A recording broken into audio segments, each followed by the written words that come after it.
Whistling Dick's Christmas Stocking and Other Collected Short Stories by O. Henry, narrated by John Rayburn. Introduction. William Sidney Porter had an unusual personal history. He got a job as a teller and bookkeeper at a Texas bank when he was 29. He did what could be called some careless bookkeeping, and it appeared he may have embezzled some funds. No charges were made until about 4 years later, when an audit found the previous shortages and he was arrested.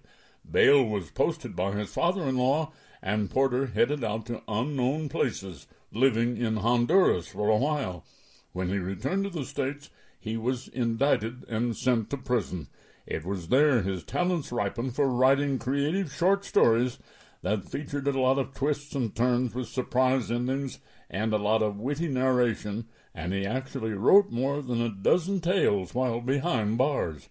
From that writing while incarcerated, he decided this is what he would like to do, and the decision led to 381 short stories over the years.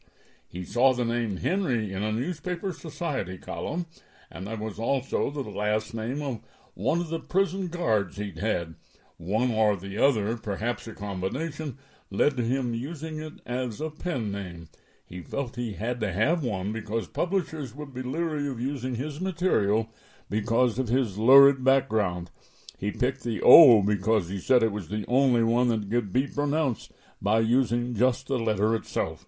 In spite of the checkered past, he wound up with a very respectable reputation, and there's a road in his birthplace, Greensboro, North Carolina, named O. Henry Boulevard, overlooking his misdeeds of the past.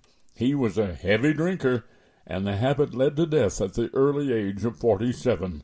We begin with a story published in McClure's magazine, December 1899. This was the first story published under the pseudonym O. Henry. Let's listen. Story 1.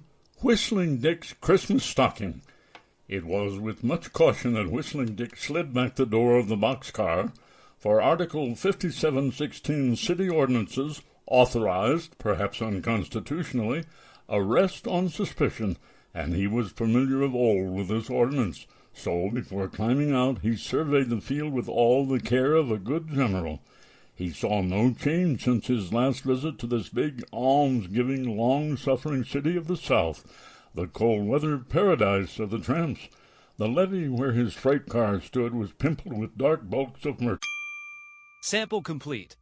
Ready to continue?